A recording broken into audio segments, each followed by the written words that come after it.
Hey guys, welcome back to my channel and today we are going to study IoT architecture unit 3rd, and in this video we will discuss IoT data link layer and network layer protocols. अब basically हम introduction part में discuss करते हैं कि IoT होता क्या है। ठीक है, IoT means internet of things. ये एक इंटरकनेक्टेड डिवाइसेस का नेटवर्क है जो कि आपस में कम्युनिकेट करता है एंड डेटा को एक्सचेंज करता है। अगर हम चाहते हैं कि डिवाइसेस के बीच में कम्युनिकेशन इफेक्टिवली हो तो ये वेरियस प्रोटोकॉल्स पे रिलाई करता है at the different layers of the IoT architecture. इसमें दो इंपॉर्टेंट लेयर्स होते हैं, डेटा लिंक लेयर और network layer.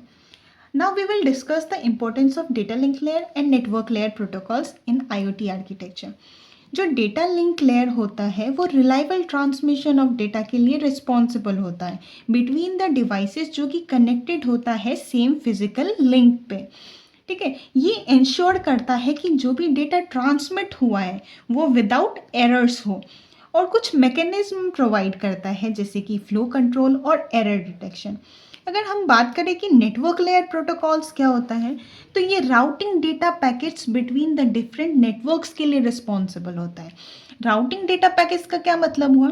Means the process of selecting the best path for small chunks of data to travel across the network from source to the destination.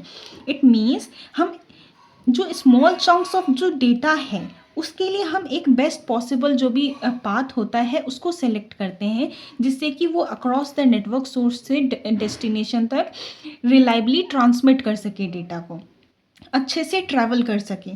ठीक है, तो basically हमने इस topic में बस यही डिस्कस करा कि जो डेटा लिंक लेयर होता है वो रिलायबल ट्रांसमिशन ऑफ डेटा के लिए बिटवीन द डिफरेंट डिवाइसेस जो कि कनेक्टेड होता है फिजिकल लिंक पे। ठीक है, तो वो रिलायबल ट्रांसमिशन ऑफ डेटा के लिए कौन रिस्पॉन्सिबल होता है? Data link layer. अगर वही नेटवर्क लेयर की बात करें तो ये routing data packets between different networks के लिए रिस्पॉन्सिबल होता है। अगर हम इसकी fundamentals of data link layer और नेटवर्क लेयर की बात करें तो डेटा लिंक लेयर और नेटवर्क लेयर को IoT आर्किटेक्चर मींस IoT में इसलिए ही डिज़ाइन किया गया है जैसे कि जो भी IoT डिवाइसेस में यूनिक चैलेंजेस या रिक्वायरमेंट्स की ज़रूरत है उसके अकॉर्डिंग हम उसमें कुछ भी अगर प्रॉब्लम्स आ रही है या कोई चैलेंजेस है या किसी चीज़ की रिक्वायरमेंट्स है तो हम उसको एड्रेस कर सकें, इसलिए डेटा लिंक लेयर और नेटवर्क लेयर को डिज़ाइन किया गया है। ये प्रोटोकॉल्स जो हैं लाइट वेट एनर्जी एफिशिएंट होता है और रिसोर्स कंस्ट्रेंट इन्वायरमेंट में भी ऑपरेट हो जाता है, उसके लिए कैपेबल है। नाउ अगर हम डिस्कस करते हैं कि फिजिकल लेयर प्रोटोकॉल्स क्या होता है तो physical layer protocols in IoT are responsible for the physical transmission of data and the medium access control. ये फिजिकल ट्रांसमिशन ऑफ डेटा और मीडियम एक्सेस कंट्रोल के लिए रिस्पॉन्सिबल होता है। ये प्रोटोकॉल्स बेसिकली डिफाइन करता है कि कोई भी डिवाइसेस कैसे वायरलेस मीडियम को एक्सेस करता है और डेटा को रिलायबली ट्रांसमिट करता है। ये ठीक है, अब नाउ इसमें कुछ वेरियस प्रोटोकॉल्स होते हैं। ठीक है, फिजिकल लेयर्स में जैसे कि अगर हम डिस्कस करें, ठीक है, जो फर्स्ट है 3GPP मशीन टाइप कम्युनिकेशन। ये क्या है भाई? 3GPP जो है ये एक सेट ऑफ स्टैंडर्ड्स है, ठीक है, जो कि थर्ड जनरेशन पार्टनरशिप प्रोजेक्ट द्वारा डेवलप किया गया था for machine to machine communication in cellular network. जो भी सेलुलर नेटवर्क है उसमें मशीन का कैसे कम्युनिकेशन होगा, मशीन टू मशीन कम्युनिकेशन के लिए किसको डेवलप किया गया था? वो 3GPP को डेवलप किया गया था। ठीक है, ये अनेबल कर देता है IoT डिवाइसेस को जिससे कि वो कम्युनिकेट कर सके सेलुलर नेटवर्क्स में। ठीक है, और एक वाइड कवरेज देने का काम और रिलायबल कनेक्टिविटी देने का काम किसका होता है? 3GPP मशीन टाइप कम्युनिकेशन के लिए। ठीक है, नेक्स्ट नाउ अब हम डिस्कस करते हैं IEEE 802.11। इसको हम वाईफाई भी कहते हैं। ये किस लिए यूज़ होता है? ये वायरलेस कम्युनिकेशन स्टैंडर्ड के लिए यूज़ होता है। ठीक है, फॉर लोकल एरिया नेटवर्क। ये प्रोवाइड करता है high speed data transmission and commonly use होता है उन IoT एप्लीकेशन में जिसको हाई बैंडविड्थ की रिक्वायरमेंट होती है। ठीक है, अब नेक्स्ट आता है IEEE 802.15। इसको हम ये क्या है भाई? तो इसका मतलब देखो, ये एनकम्पास करता है सेवरल वायरलेस कम्युनिकेशन स्टैंडर्ड को। एनकम्पास मीन्स इसके अंडर बहुत सारे वायरलेस कम्युनिकेशन स्टैंडर्ड आते हैं, जैसे कि ब्लूटूथ, जिगबी एंड जेड पे। ठीक है, ये प्रोटोकॉल्स डिज़ाइन किया गया है लो पावर और शॉर्ट रेंज कम्युनिकेशन के लिए, एंड कॉमनली उन आईओटी एप्लीकेशन में यूज़ होता है जिसको लो एनर्जी कंजप्शन की रिक्वायरमेंट होती है। ठीक है, नेक्स्ट आता है वायरलेस हार्ट।